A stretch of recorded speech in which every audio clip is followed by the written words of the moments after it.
KCN ವಾರ್ತೆಗೆ ಸ್ವಾಗತ. ಮೊದಲಿಗೆ news headlines. ಕಾಸರಗೋಡಿನಲ್ಲಿ ನಡೆದ ಅಹಿತಕರ ಘಟನೆ ಹಿನ್ನೆಲೆ 1 ವಾರಗಳ ಕಾಲ ನಿಷೇಧಾಜ್ಞೆ ಜಾರಿ.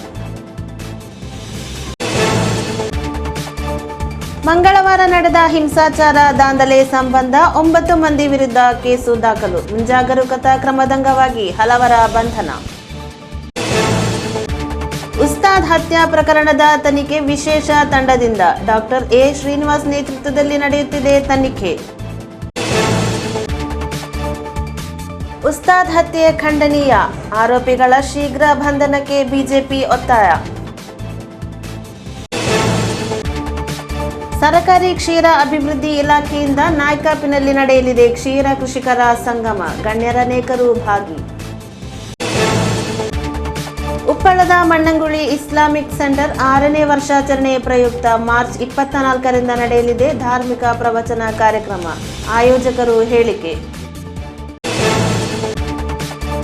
ಉದ್ಯಾವರ 1000 ಜಮಾತ್ ಜುಮಾ ಮಸೀದಿಯಲ್ಲಿ ಮಾರ್ಚ್ 29ರಿಂದ ಮಕಾಂ ಹರಿಕೆ ಸೇವೆ ಆರಂಭ, ಆಯೋಜಕರು ಹೇಳಿಕೆ. ವಾರ್ತೆಗಳು ವಿವರವಾಗಿ. ಕಾಸರಗೋಡಿನಲ್ಲಿ ನಡೆದ ಅಹಿತಕರ ಘಟನೆ ಸಂಬಂಧ ಜಿಲ್ಲಾಧಿಕಾರಿಯವರು ನಗರದಲ್ಲಿ 1 ವಾರಗಳ ಕಾಲ ನಿಷೇಧಾಜ್ಞೆ ಹೊರಡಿಸಿದ್ದಾರೆ. ಇತರೆಡೆಗಳಿಂದ ಹೆಚ್ಚುವರಿ ಪೊಲೀಸರನ್ನು ಕರೆಸಲಾಗಿದ್ದು ಬಿಗಿ ಬಂದೋಬಸ್ತ್ ವ್ಯವಸ್ಥೆಗೊಳಿಸಲಾಗಿದೆ. ಮದ್ರಸಾ ಶಿಕ್ಷಕರ ಹತ್ಯೆ ಸಂಬಂಧ ಮಂಗಳವಾರ ಕಾಸರಗೋಡಿನ ವಿವಿಧೆಡೆ ಅಹಿತಕರ ಘಟನೆ ನಡೆದ ಹಿನ್ನೆಲೆಯಲ್ಲಿ ಜಿಲ್ಲೆಯಲ್ಲಿ 1 ವಾರಗಳ ಕಾಲ ನಿಷೇಧಾಜ್ಞೆ ಹೊರಡಿಸಿ ಜಿಲ್ಲಾಧಿಕಾರಿ ಕೆ ಜೀವನ್ ಬಾಬು ಆದೇಶ ಹೊರಡಿಸಿದ್ದಾರೆ. ಜತೆಗೆ ನಗರಕ್ಕೆ ಇತರೆಡೆಗಳಿಂದ ಹೆಚ್ಚುವರಿ ಪೊಲೀಸರನ್ನು ಕರೆಸಲಾಗಿದ್ದು ಆಯಕಟ್ಟಿನ ಸ್ಥಳಗಳಲ್ಲಿ ಬಿಗಿ ಪಹರೆ ಏರ್ಪಡಿಸಲಾಗಿದೆ. ರಾತ್ರಿ ವೇಳೆ ಗಸ್ತು ತಿರುಗುವಿಕೆಯನ್ನು ಕೂಡ ಹೆಚ್ಚಳಗೊಳಿಸಿರುವುದಾಗಿ ಅಧಿಕಾರಿಗಳು ತಿಳಿಸಿದ್ದಾರೆ. ಉಸ್ತಾದ್ರ ಹತ್ಯೆ ಸುದ್ದಿ ಹರಡುತ್ತಿದ್ದಂತೆ ಕಾಸರಗೋಡಿನಲ್ಲಿ ನಡೆದ ಅಹಿತಕರ ಘಟನೆ ಸಂಬಂಧ ಹಲವರ ವಿರುದ್ಧ ಕೇಸು ದಾಖಲಿಸಲಾಗಿದೆ. ಮುಂಜಾಗರೂಕತಾ ಕ್ರಮವಾಗಿ 18 ಮಂದಿಯನ್ನು ಬಂಧಿಸಲಾಗಿತ್ತು. ಉಸ್ತಾದ್ ರಿಯಾಜ್ ಹತ್ಯೆಯಾದ ಹಿನ್ನೆಲೆಯಲ್ಲಿ ಕಳೆದ ದಿನ ಕಾಸರಗೋಡಿನಲ್ಲಾದ ಕೆಲ ಅಹಿತಕರ ಘಟನೆ ಸಂಬಂಧ 9 ಮಂದಿಯ ವಿರುದ್ಧ ಕೇಸು ದಾಖಲಾಗಿದ್ದು 4ರನ್ನು ಸೆರೆ ಹಿಡಿಯಲಾಗಿದೆ. 18 ಮಂದಿಯನ್ನು ಮುಂಜಾಗರೂಕತಾ ಕ್ರಮವಾಗಿ ಬಂಧಿಸಲಾಗಿದೆ. ಮಂಗಳವಾರ ಚೂರಿ, ಎರಿಯಾಲ್, ಕೋಟೆಕಣಿ, ಕೇಳುಗುಡ್ಡೆ, ಚೆಮ್ನಾಡ್ ಸೇರಿದಂತೆ ಹಲವೆಡೆ ಪ್ರಯಾಣಿಕರಿಗೆ ಸಂಚಾರಕ್ಕೆ ತಡೆಯೊಡ್ಡಿ ಹಲ್ಲೆಗೈದ ಸಂಬಂಧ ದೂರು ದಾಖಲಾಗಿತ್ತು. ಈ ಹಿನ್ನೆಲೆಯಲ್ಲಿ ಪೊಲೀಸರು ಕ್ರಮ ಕೈಗೊಂಡಿದ್ದಾರೆ. ಇದಲ್ಲದೆ ನಗರದ ಹಲವೆಡೆ ಸಾರ್ವಜನಿಕ ಆಸ್ತಿಪಾಸ್ತಿ ನಾಶಗೈದ ಸಂಬಂಧ 100 ಮಂದಿಯ ವಿರುದ್ಧ ಪ್ರಕರಣ ದಾಖಲಾಗಿದೆ. ಉಸ್ತಾದ್ ರಿಯಾಜ್ ಹತ್ಯಾ ಪ್ರಕರಣದ ತನಿಖೆಗೆ ವಿಶೇಷ ತನಿಖಾ ತಂಡಕ್ಕೆ ರೂಪು ನೀಡಲಾಗಿದ್ದು ತನಿಖೆ ಆರಂಭಗೊಂಡಿದೆ. ಸದ್ಯದ ಮಾಹಿತಿ ಮೇರೆಗೆ ಆರೋಪಿಗಳ ಪತ್ತೆ ಇದುವರೆಗೂ ಸಾಧ್ಯವಾಗಿಲ್ಲ. ತನಿಖೆ ಮುಂದುವರೆದಿದೆ. ಕಳೆದ ಸೋಮವಾರ ಮಧ್ಯರಾತ್ರಿ ನಡೆದ ಉಸ್ತಾದ್ ರಿಯಾಜ್ರ ಹತ್ಯಾ ಪ್ರಕರಣದ ತನಿಖೆ ಆರಂಭಗೊಂಡಿದೆ. ಪೊಲೀಸರಿಗೆ ಇದುವರೆಗೂ ಆರೋಪಿಗಳನ್ನು ಪತ್ತೆ ಹಚ್ಚಲು ಸಾಧ್ಯವಾಗಿಲ್ಲ. ತನಿಖಾ ತಂಡವು ಕೃತ್ಯ ನಡೆದ ಸ್ಥಳವನ್ನು ಕೂಲಂಕುಷವಾಗಿ ಪರಿಶೀಲಿಸಿದ್ದು ಆರೋಪಿಗಳು ಬಂದಿರಬಹುದಾದ ಹಾದಿ, ಪರಾರಿಯಾಗಿರಬಹುದಾದ ರೀತಿಗಳ ಬಗ್ಗೆ ಮಾಹಿತಿ ಸಂಗ್ರಹಿಸುತ್ತಿದ್ದಾರೆ. ಕೊಲೆ ಮಾಡಿದ ರೀತಿಯನ್ನು ಗಮನಿಸಿದಲ್ಲಿ ವೈಯಕ್ತಿಕ ದ್ವೇಷ ಮೇಲ್ನೋಟಕ್ಕೆ ಎದ್ದು ಕಾಣುತ್ತಿದೆ ಎನ್ನಲಾಗಿದೆ. ಬೆರಳಚ್ಚು ತಜ್ಞರ ಹಾಗೂ ಸೈಬರ್ ಸೆಲ್ನ ನೆರವನ್ನು ತನಿಖೆಗೆ ಪಡೆಯಲಾಗುತ್ತಿದೆ. ಈ ಮಧ್ಯೆ ಬುಧವಾರ ಅಪರಾಹ್ನ ಜಿಲ್ಲಾ ಪೊಲೀಸ್ ವರಿಷ್ಠಾಧಿಕಾರಿಯವರ ನೇತೃತ್ವದಲ್ಲಿ ಸಭೆ ಸೇರಿ ಮುಂದಿನ ನಡೆಗಳ ಹಾಗೂ ಪ್ರಕರಣದ ತನಿಖೆಯಲ್ಲಿ ಸದ್ಯ ಲಭಿಸಿದ ಮಾಹಿತಿಗಳ ಬಗ್ಗೆ ಕೂಲಂಕುಷವಾಗಿ ಚರ್ಚೆ ಮಾಡಲಾಯಿತು. ಪ್ರಕರಣದ ತನಿಖೆಗಾಗಿ ವಿಶೇಷ ತಂಡವನ್ನು ರೂಪಿಸಲಾಗಿದ್ದು ಇದರ ನೇತೃತ್ವವನ್ನು ಡಾಕ್ಟರ್ ಎ ಶ್ರೀನಿವಾಸ್ ರವರು ವಹಿಸಿದ್ದಾರೆಂದು ಪೊಲೀಸ್ ಮಹಾನಿರ್ದೇಶಕ ಲೋಕನಾಥ್ ಬೆಹ್ರಾ ತಿಳಿಸಿದ್ದಾರೆ. ಉಸ್ತಾದ್ ರಿಯಾಜ್ರ ಕೊಲೆ ಕೃತ್ಯ ಖಂಡನೀಯ, ಪ್ರಕರಣದ ತನಿಖೆಯನ್ನು ತ್ವರಿತಗೊಳಿಸಿ ಆರೋಪಿಗಳನ್ನು ಪತ್ತೆ ಹಚ್ಚಿ ಬಂಧಿಸಬೇಕೆಂದು ಬಿಜೆಪಿ ಜಿಲ್ಲಾಧ್ಯಕ್ಷ ನ್ಯಾಯವಾದಿ ಕೆ ಶ್ರೀಕಾಂತ್ ಒತ್ತಾಯಿಸಿದ್ದಾರೆ. ಬುಧವಾರ ಅವರು ಕಾಸರಗೋಡಿನಲ್ಲಿ ಸುದ್ದಿಗೋಷ್ಠಿಯಲ್ಲಿ ಕರೆದು ಮಾತನಾಡುತ್ತಿದ್ದರು. ಉಸ್ತಾದ್ ರಿಯಾಜ್ರ ಕೊಲೆ ಪ್ರಕರಣದ ಆರೋಪಿಗಳನ್ನು ತಕ್ಷಣ ಪತ್ತೆ ಹಚ್ಚಿ ಬಂಧಿಸಬೇಕು. ಕೃತ್ಯವನ್ನು ಬಿಜೆಪಿ ಖಂಡಿಸುತ್ತದೆ. ಮುಸ್ಲಿಂ ಲೀಗ್ ಈ ಪ್ರಕರಣವನ್ನು ಮುಂದಿಟ್ಟು ಧಾರ್ಮಿಕ ಭಾವನೆಯನ್ನು ಕೆರಳಿಸುವ ಪ್ರಯತ್ನ ಮಾಡುತ್ತಿರುವುದು ಖೇದಕರ. ಇಂತಹ ರಾಜಕೀಯ ಸಮಾಜಕ್ಕೆ ಅಪಾಯ. ಹಾಗೊಂದು ವೇಳೆ ಅಂತಹ ಸಂಶಯವಿದ್ದರೆ ಲೀಗ್ನ ನೇತೃತ್ವದಲ್ಲಿ ಪ್ರತ್ಯೇಕ ತನಿಖೆ ನಡೆಸಿ ಸತ್ಯಾಂಶ ಪತ್ತೆ ಹಚ್ಚಬೇಕು ಎಂದು ಬಿಜೆಪಿ ಜಿಲ್ಲಾಧ್ಯಕ್ಷ ನ್ಯಾಯವಾದಿ ಕೆ ಶ್ರೀಕಾಂತ್ ತಿಳಿಸಿದರು. ಭಾರತೀಯ ಜನತಾ ಪಾರ್ಟಿ കൊലപാതകത്തെ ശക്തമായിട്ടുള്ള ഭാഷയിൽ അപലപിക്കുകയാണ്. ഈ കൊലപാതകത്തിന് കാരണക്കാരായിട്ടുള്ള പ്രതികളെ ഉടൻ തന്നെ അറസ്റ്റ് ചെയ്യണമെന്നും BJP ആവശ്യപ്പെടുകയാണ്. ഈ സംഭവത്തെ തുടർന്ന് കാസർഗോഡ് ജില്ലയിൽ വ്യാപകമായിട്ട് വർഗീയ ചേരിതിരിവുണ്ടാക്കി, കലാപമുണ്ടാക്കി, രാഷ്ട്രീയ മുതലെടുപ്പ് നടത്താൻ വേണ്ടി മുസ്ലിം ലീഗും അതുപോലെ തന്നെ സ്ഥലം MLA നെല്ലിക്കുന്നും ശ്രമിച്ചു. ഈ കാര്യങ്ങളും കൂടി അന്വേഷണ പരിധിയിൽ കൊണ്ടുവരണം. സ്ത്രീകൾ ഉൾപ്പെടെയുള്ളവർ അക്രമത്തിന് വിധേയരാകുമ്പോൾ, പോലീസിനെ അഭയം തേടുമ്പോൾ, പോലീസ് നോക്കിക്കുത്തികളായി അവരെ സഹായിക്കുന്നതിന് പകരം, അവരെ സംരക്ഷിക്കുന്നതിന് പകരം നിസ്സഹായരായിട്ട് നോക്കി നിന്നു. ಈ ಖೇದಕರ ಘಟನೆ ನಿಮಿತ್ತ ಕಳೆದ ದಿನ ನಗರದ ಹಲವೆಡೆ ಘರ್ಷಣೆಗಳಾದವು. ಕೆಲವೆಡೆ ಧಾರ್ಮಿಕ ಭಾವನೆ ಕೆರಳಿಸುವ ಪ್ರಯತ್ನಕ್ಕೂ ದುಷ್ಕರ್ಮಿಗಳು ಯತ್ನಿಸಿದ್ದರು. ಆದರೆ ಬಿಜೆಪಿಯು ಕಾರ್ಯಕರ್ತರಲ್ಲಿ ಶಾಂತಿಯಿಂದಿರಲು ಮನವಿ ಮಾಡಿದ ಹಿನ್ನೆಲೆಯಲ್ಲಿ ಘಟನೆ ಮಗದೊಂದು ರೂಪ ಪಡೆದು ಅಪಾಯಕಾರಿ ರೀತಿಯಲ್ಲಿ ಸಾಗಲಿಲ್ಲ ಎಂದು ಸಮರ್ಥಿಸಿದರು. ಕಳೆದ ದಿನ ಘರ್ಷಣೆ ನಡೆಯುತ್ತಿರುವಾಗ ರಕ್ಷಣಾ ಕ್ರಮ ಕೈಗೊಳ್ಳುತ್ತಿದ್ದ ಎಸ್ಪಿ ಕಚೇರಿ ಮುಂಭಾಗದಲ್ಲಿ ಶಾಸಕ ಎನ್ ನೆಲ್ಲಿಕುನ್ನು ಸಹಿತ ಲೀಗ್ ನಾಯಕರು ಚಳವಳಿ ನಡೆಸಿದ್ದು ಸಂಶಯಕ್ಕೆ ಆಸ್ಪದ ನೀಡುತ್ತದೆ. ಇಂತಹ ಸಂದರ್ಭದಲ್ಲಿ ಗಲಭೆ ನಿಯಂತ್ರಿಸಲು ಪ್ರಯತ್ನಿಸುವ ಪೊಲೀಸರಿಗೆ ಹಾಗೂ ಅಧಿಕಾರಿಗಳಿಗೆ ಎಲ್ಲ ಪಕ್ಷದ ನಾಯಕರು ಸಹಕರಿಸಬೇಕೇ ಹೊರತು ಅವರ ಕಾರ್ಯಾಚರಣೆಗೆ ಅಡ್ಡಿಯುಂಟು ಮಾಡುವ ರೀತಿಯಲ್ಲಿ ವರ್ತಿಸಬಾರದು ಎಂದು ಬಿಜೆಪಿ ಜಿಲ್ಲಾಧ್ಯಕ್ಷ ಹೇಳಿದರು. ജില്ലാ പോലീസ് മേധാവിയുടെ ഓഫീസ് ഉപരോധിച്ചു. മണിക്കൂറോളമാണ് ഒരു എം എൽ എയുടെ നേതൃത്വത്തിൽ ഉപരോധം നടന്നത്. ഈ മൊത്തം ജില്ലയുടെ ക്രമസമാധാനം പാലിക്കാൻ അവിടുന്ന് ഡയറക്ഷൻ പോകേണ്ടതും മറ്റുമായിട്ടുള്ള ഒരു ഹെഡ് ക്വാർട്ടേഴ്സ് ഉപരോധിച്ചതും ഗൂഢാലോചനയുടെ ഭാഗമായിട്ട് തന്നെയാണ്. ಕಾಸರಗೋಡಿನಲ್ಲಿ ಬುಧವಾರ ಕರೆದ ಸುದ್ದಿಗೋಷ್ಠಿಯಲ್ಲಿ ಕೆ ಶ್ರೀಕಾಂತರಿಗೆ ಪಕ್ಷದ ನಾಯಕರಾದ ಬಾಲಕೃಷ್ಣ ಶೆಟ್ಟಿ, ಎ ವೇಲಾಯುಧ, ಪ್ರಮೀಳಾ ಸಿ ನಾಯ್ಕ್ ಮೊದಲಾದವರು ಸಾಥ್ ನೀಡಿದರು. ಕಾಸರಗೋಡಿನಲ್ಲಿ ನಡೆದ ಹತ್ಯೆ ಸಂಬಂಧ ಸಾಮಾಜಿಕ ಜಾಲತಾಣಗಳಲ್ಲಿ ಪ್ರಚೋದನಾತ್ಮಕ ಸಂದೇಶ, ಸುಳ್ಳು ವದಂತಿ ಹರಡಿರುವವರ ವಿರುದ್ಧ ಕಠಿಣ ಕ್ರಮ ಕೈಗೊಳ್ಳಲು ಅಧಿಕಾರಿಗಳು ನಿರ್ಧರಿಸಿದ್ದಾರೆ. ಈಗಾಗಲೇ ವಾಟ್ಸಪ್ ಹಾಗೂ ಫೇಸ್ಬುಕ್ ಗ್ರೂಪ್ಗಳಲ್ಲಿ ಹರಡಿರುವ ಪ್ರಚೋದನಾತ್ಮಕ ಸಂದೇಶಗಳ ಬಗ್ಗೆ ಸೈಬರ್ ಸೆಲ್ ಮಾಹಿತಿ ಕಲೆ ಹಾಕಿದ್ದು ಹಲವರು ನಿರೀಕ್ಷಣೆಯಲ್ಲಿದ್ದಾರೆ. ನಗರದಲ್ಲಿ ನಡೆದ ಕೊಲೆ ಪ್ರಕರಣ ಸಂಬಂಧ ಸಾಮಾಜಿಕ ಜಾಲತಾಣಗಳಲ್ಲಿ ಪ್ರಚೋದನಾತ್ಮಕ ಹೇಳಿಕೆ ಹಾಗೂ ವಿಡಿಯೋಗಳು ಹರಿದಾಡುತ್ತಿರುವ ಬಗ್ಗೆ ಅಧಿಕಾರಿಗಳು ಕಠಿಣ ಕ್ರಮ ಕೈಗೊಳ್ಳಲು ನಿರ್ಧರಿಸಿದ್ದಾರೆ. ಅದರಲ್ಲೂ ಪ್ರಮುಖವಾಗಿ ವಾಟ್ಸಪ್ನಲ್ಲಿ ಹರಿದಾಡುತ್ತಿರುವ ಸುಳ್ಳು ಸಂದೇಶ ಹಾಗೂ ಅತಿರೇಕದ ಹೇಳಿಕೆಗಳನ್ನು ತನಿಖಾಧಿಕಾರಿಗಳು ಗುರುತಿಸಿದ್ದು, ಇದನ್ನು ಕಳುಹಿಸಿದ ಮೂಲ ವ್ಯಕ್ತಿಯ ಪತ್ತೆಗೆ ಸೈಬರ್ ಸೆಲ್ನ ನೆರವಿನೊಂದಿಗೆ ಪತ್ತೆ ಕಾರ್ಯ ಆರಂಭಗೊಂಡಿದೆ. ಜತೆಗೆ ಇಂತಹ ಸುದ್ದಿಗಳನ್ನು ಇತರರಿಗೆ ಶೇರ್ ಮಾಡಿದವರ ವಿರುದ್ಧವೂ ಐಟಿ ಕಾಯ್ದೆಯ ಪ್ರಕಾರ ಕೇಸ್ ದಾಖಲಿಸಲು ಕ್ರಮ ಆರಂಭಿಸಿದ್ದಾರೆ.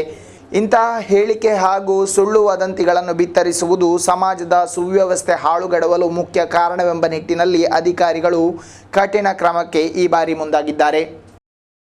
ಸರಕಾರಿ ಕ್ಷೀರ ಅಭಿವೃದ್ಧಿ ಇಲಾಖೆ ವತಿಯಿಂದ ಕ್ಷೀರ ಕೃಷಿಕರ ಸಂಗಮ ಕಾರ್ಯಕ್ರಮ ಇದೇ ಶುಕ್ರವಾರ ನಾಯ್ಕಾಪಿನಲ್ಲಿ ಹಮ್ಮಿಕೊಳ್ಳಲಾಗಿದೆ. ಗಣ್ಯರ ಅನೇಕರು ಪಾಲ್ಗೊಳ್ಳಲಿರುವರೆಂದು ಸಂಬಂಧಿತರು ತಿಳಿಸಿದ್ದಾರೆ. ಸರ್ಕಾರಿ ಕ್ಷೀರ ಅಭಿವೃದ್ಧಿ ಇಲಾಖೆ ವತಿಯಿಂದ ಕಾಸರಗೋಡು ಜಿಲ್ಲಾ ಕ್ಷೀರ ಕೃಷಿಕರ ಸಂಗಮ ಇದೇ ತಿಂಗಳ 24ರಂದು ಕುಂಬಳೆಯ ನಾಯ್ಕಾಪಿನಲ್ಲಿ ಹಮ್ಮಿಕೊಳ್ಳಲಾಗಿದೆ. ಇದರಂಗವಾಗಿ ನಾಯ್ಕಾಪಿನಲ್ಲಿ ಹೊಸದಾಗಿ ಆರಂಭಿಸಲಾಗುವ ಡೈರಿ ಲ್ಯಾಬೋರೇಟರಿಯ ಉದ್ಘಾಟನಾ ಕಾರ್ಯವು ನಡೆಯಲಿದೆ ಎಂದು ಪದಾಧಿಕಾರಿಗಳು ಹೇಳಿದ್ದಾರೆ. ಕ್ಷೀರ ಸಂಗಮವನ್ನು ಕಂದಾಯ ಸಚಿವ ಇ ಚಂದ್ರಶೇಖರ್ ಉದ್ಘಾಟಿಸಲಿದ್ದಾರೆ. ಲ್ಯಾಬ್ ಅನ್ನು ಕ್ಷೀರಾಭಿವೃದ್ಧಿ ಇಲಾಖೆ ಸಚಿವ ಕೆ ರಾಜು ಉದ್ಘಾಟಿಸಲಿರುವರು ಎಂದು ಹೇಳಿದರು. 25ರಂದು ವಿಟಿಆಡಿ ಎಂಬಲ್ಲಿ ಜಾನುವಾರು ಪ್ರದರ್ಶನ ನಡೆಯಲಿದ್ದು, ಕಾರ್ಯಕ್ರಮವನ್ನು ಕಾಸರಗೋಡು ಜಿಲ್ಲಾ ಪಂಚಾಯತ್ ಉಪಾಧ್ಯಕ್ಷೆ ಶಾಂತಮ್ಮ ಫಿಲಿಪ್ ಉದ್ಘಾಟಿಸುವರು ಎಂದರು. 24ನೇ ತಾರೀಕು ಶುಕ್ರವಾರ ದಿವಸ ನಾಯ್ಕಾಪಿನಲ್ಲಿ ರೀಜನಲ್ ಲ್ಯಾಬೋರೇಟರಿ ಕಟ್ಟಡದ ಉದ್ಘಾಟನೆ ನಮ್ಮ ಚಂದ್ರಶೇಖರ ಮಿನಿಸ್ಟ್ರು ಹಾಗೆ ಡೈರಿ ಮಿನಿಸ್ಟರ್ ಆದಂಥ ರಾಜು ಅವರ ಅಡ್ವೊಕೇಟ್ ರಾಜು ಅವರ ಇದರಲ್ಲಿ ನೆರವೇರಿಸುತ್ತಿದೆ. ಕ್ಷೀರ ವಿಕಸನ ಇಲಾಖೆಯ ವತಿಯಿಂದ ಈ ಕಟ್ಟಡದ ಕಾರ್ಯಕ್ರಮಗಳು ಮತ್ತು ನಮ್ಮ ಕಿದೂರು ಕ್ಷೀರೋತ್ಪಾದಕ ಸಹಕಾರಿ ಸಂಘ ಕೂಡ ಒಂದು ಜಿಲ್ಲಾ ಕ್ಷೀರೋತ್ಸವವನ್ನು ಕೂಡ ಅಲ್ಲಿ ಇದರೊಟ್ಟಿಗೆ ನಡೆಸಲಿಕ್ಕಿದೆ. ಕ್ಷೀರ ಕೃಷಿಕರಿಗೆ ಇದರಿಂದ ಮುಂದೆ ಬಹಳಷ್ಟು ಪ್ರಯೋಜನ ಆಗಲಿಕ್ಕಿದೆ. ಅಲ್ಲಿ ಎಲ್ಲ ರೀತಿಯ ಪರೀಕ್ಷೆಗಳು ಈ ಲ್ಯಾಬೊರೇಟರಿಯಲ್ಲಿ ನಡೆಸಲ್ಪಡುತ್ತದೆ ಮುಂದೆ. ಕಾಸರಗೋಡಿನಲ್ಲಿ ಬುಧವಾರ ಕರೆದ ಸುದ್ದಿಗೋಷ್ಠಿಯಲ್ಲಿ H Shivaram Bhat, KC Joseph, Anju Kurian ಉಪಸ್ಥಿತರಿದ್ದರು. Kerala electricity employees confederation union ವತಿಯಿಂದ ಚೆರ್ಕಳ ವಿದ್ಯುತ್ ಮಂಡಳಿ ವ್ಯಾಪ್ತಿಯ 3 ಮನೆಗಳಿಗೆ ಉಚಿತ ವಿದ್ಯುತ್ ಸಂಪರ್ಕ ಕಲ್ಪಿಸಲಾಯಿತು. ಕೇರಳ ಎಲೆಕ್ಟ್ರಿಸಿಟಿ ಎಂಪ್ಲಾಯೀಸ್ ಕಾನ್ಫೆಡರೇಷನ್ ಯೂನಿಯನ್ನ ನೇತೃತ್ವದಲ್ಲಿ ಎಂಎಸ್ ರಾವುತರ್ ಮೆಮೋರಿಯಲ್ ಟ್ರಸ್ಟ್ನ ಸಹಕಾರದೊಂದಿಗೆ ಉಚಿತ ವಿದ್ಯುತ್ ಸಂಪರ್ಕ ಕಲ್ಪಿಸುವ ಯೋಜನೆಯ ಅಂಗವಾಗಿ ಕಾಸರಗೋಡು ಡಿವಿಷನ್ನ ಚೆರ್ಕಳ ವಿಭಾಗದ ವ್ಯಾಪ್ತಿಯಲ್ಲಿರುವ 3 ಮನೆಗಳಿಗೆ ವಿದ್ಯುತ್ ಸಂಪರ್ಕವನ್ನು ಕಲ್ಪಿಸಲಾಯಿತು.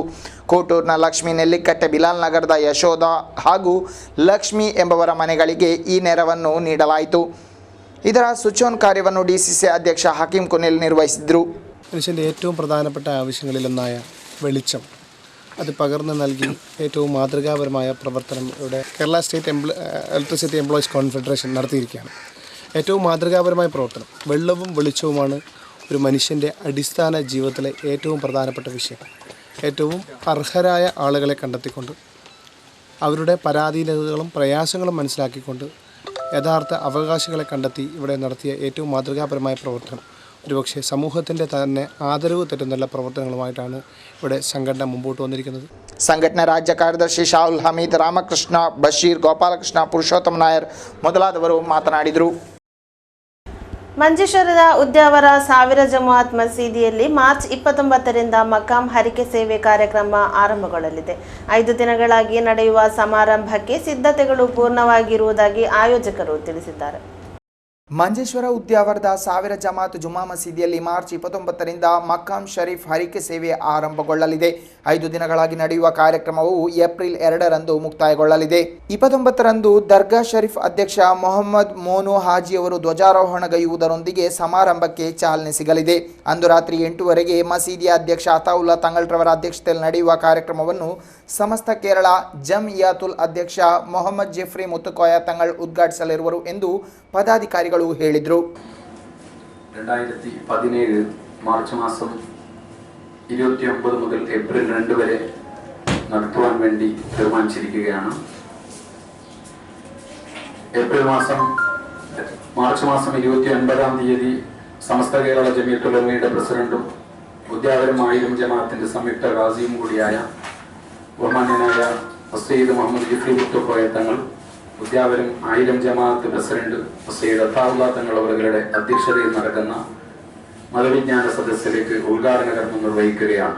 ಸಮಾರಂಭದಲ್ಲಿ ಖ್ಯಾತ ವಾಗ್ಮಿ ಎಎಂ ನೌಶಾದ್ ಬಾಖವಿ ಮುಖ್ಯ ಭಾಷಣ ಮಾಡಲಿದ್ದಾರೆ. ಗಣ್ಯರನೇಕರು ಪಾಲ್ಗೊಳ್ಳಲಿದ್ದಾರೆಂದು ತಿಳಿಸಿದರು. ಮಂಜೇಶ್ವರದಲ್ಲಿ ಕರೆದ ಸುದ್ದಿಗೋಷ್ಠಿಯಲ್ಲಿ ಪಳ್ಳಿಕುಂಜಿ ಹಾಜಿ, ಸೂಫಿ ಹಾಜಿ ನಿಜಾರ್, ಕೆಎಕೆ, ಬಶೀರ್, ಹಮೀದ್, ನಾಸಿರ್, BS ನಗರ್ ಮೊದಲಾದವರು ಉಪಸ್ಥಿತರಿದ್ದರು. ಉಪ್ಪಳ ಮಣ್ಣಂಗುಳಿಯ ಇಸ್ಲಾಮಿಕ್ ಕೇಂದ್ರದ 6ನೇ ವರ್ಷಾಚರಣೆ ಪ್ರಯುಕ್ತ ವಿವಿಧ ಕಾರ್ಯಕ್ರಮ ಆಯೋಜಿಸಿರುವುದಾಗಿ ಪದಾಧಿಕಾರಿಗಳು ತಿಳಿಸಿದ್ದಾರೆ. ಉಪ್ಪಳ ಮಣ್ಣಂಗುಳಿಯ ಇಸ್ಲಾಮಿಕ್ ಸೆಂಟರ್ ಚಾರಿಟೇಬಲ್ ಕೇಂದ್ರದ 6ನೇ ವರ್ಷಾಚರಣೆ ಪ್ರಯುಕ್ತ ವಿವಿಧ ಕಾರ್ಯಕ್ರಮಗಳನ್ನು ಹಮ್ಮಿಕೊಳ್ಳಲಾಗಿದೆ.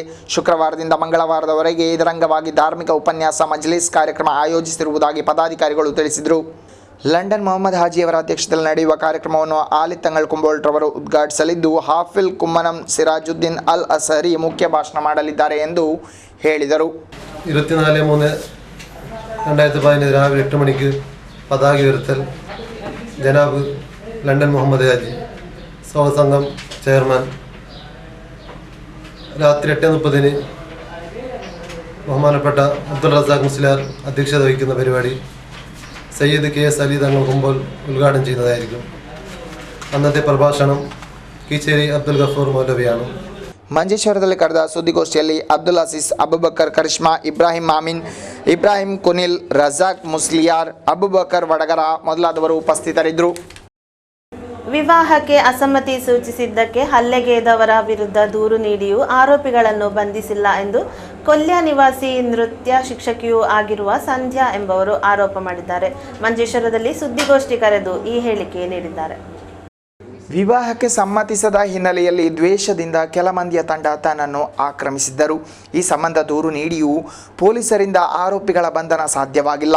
ಕೆಲ ಪ್ರಭಾವಿ ವ್ಯಕ್ತಿಗಳ ಒತ್ತಡಕ್ಕೆ ಮಣಿದು ಪೊಲೀಸರು ಆರೋಪಿಗಳನ್ನು ಬಂಧಿಸಲು ಮೀನಾಮೇಷ ಎಣಿಸುತ್ತಿರುವುದಾಗಿ ಕೊಲ್ಯ ಕೋಟೆಕಾರು ನಿವಾಸಿಯೂ ನೃತ್ಯ ಶಿಕ್ಷಕಿಯೂ ಆಗಿರುವ ಸಂಧ್ಯಾ ರವರು ಮಂಜೇಶ್ವರದಲ್ಲಿ ಸುದ್ದಿಗೋಷ್ಠಿ ಕರೆದು ತಿಳಿಸಿದರು.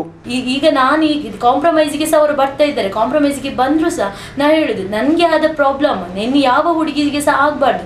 ನಮ್ಮ ಫೀಲ್ಡ್ ಅಂತದ್ದು ನೋಡಿ, ಡ್ಯಾನ್ಸ್ ಫೀಲ್ಡಲ್ಲಿ ನೈಟ್ ಆಗ್ತದೆ, ಆರ್ಟಿಸ್ಟ್ನವರಿಗೆ ನೈಟ್ ಆಗ್ತದೆ, ಲೇಟ್ ಆಗ್ತದೆ, ಏನು ಮಾಡ್ಲಿಕ್ಕೆ ಆಗುದಿಲ್ಲ. ಅವರು ಎಷ್ಟೇ ಹೊತ್ತಾದ್ರೂ ಸರಿ ಅವರ ವರ್ಕನ್ನು, ಅವ್ರ ಕಮಿಟ್ಮೆಂಟ್ ಏನಿದೆ ಅದನ್ನು ಮಾಡಲೇಬೇಕಾಗ್ತದೆ. ಒಬ್ಬರು ಪರ್ಸನ್ ಯಾರಾದ್ರೆ ಸಪೋರ್ಟಿಗೆ ಅವರಿಗೆ ಇರಲೇಬೇಕಾಗ್ತದೆ. ಅದು ಯಾಕೆ ಅವನು ಹೀಗೆ ಕೇಳಿ ಕೂತ್ಕೊಂಡು ಕೇಳಿ, ಅದು ಬಿಟ್ಟು ಇವರು ಯಾಕೆ ಕೈ ಮಾಡಬೇಕು ಒಂದು ಹುಡುಗಿಯ ಮೇಲೆ? ಕ್ಲಿಯರ್ ಅಲ್ಲ. ನನಗೆ ಅದಕ್ಕೆ ಈ ರೀಸನಲ್ಲಿ ನನಗೆ ಜಸ್ಟಿಸ್ ಸಿಗಲೇಬೇಕು. ಒಂದು ವೇಳೆ ಜಸ್ಟಿಸ್ ಸಿಗಲಿಲ್ಲ ಅಂತ ಹೇಳಿದರೆ ನಾನು SP ಮುಖಾಂತರವಾಗಿ ಇದಕ್ಕೆ ಗೃಹ ಸಚಿವರಿಗೆ ಅದು ಸಹ ನಾನು ಕಂಪ್ಲೇಂಟ್ ಕೊಡಲಿಕ್ಕೆ ನಾನು ಇದರಿಂದ ಮುಂದುವರಿಲಿಕ್ಕೆ ರೆಡಿ ಇದ್ದೇನೆ. ನನಗೆ ಕೆಲ ದಿನಗಳ ಹಿಂದೆ ಹೇರೂರು ಜಾತ್ರೆಯಿಂದ ನೃತ್ಯ ಕಾರ್ಯಕ್ರಮ ಕಳೆದು ರಾತ್ರಿ ಮರಳಿ ಕೊಲ್ಯಕ್ಕಾಗಮಿಸಿದ್ದಾಗ ಕೆಲ ಮಂದಿಯ ತಂಡ ಸಂಧ್ಯಾರವರನ್ನು ಹಲ್ಲೆಗೈದಿತ್ತು. ಈ ಸಂಬಂಧ 15 ಮಂದಿಯ ವಿರುದ್ಧ ಪ್ರಕರಣವು ದಾಖಲಾಗಿತ್ತು. ಕೊನೆಯಲ್ಲಿ ಮತ್ತೊಮ್ಮೆ ಮುಖ್ಯಾಂಶಗಳು. ಕಾಸರಗೋಡಿನಲ್ಲಿ ನಡೆದ ಅಹಿತಕರ ಘಟನೆ ಹಿನ್ನೆಲೆ 1 ವಾರಗಳ ಕಾಲ ನಿಷೇಧಾಜ್ಞೆ ಜಾರಿ.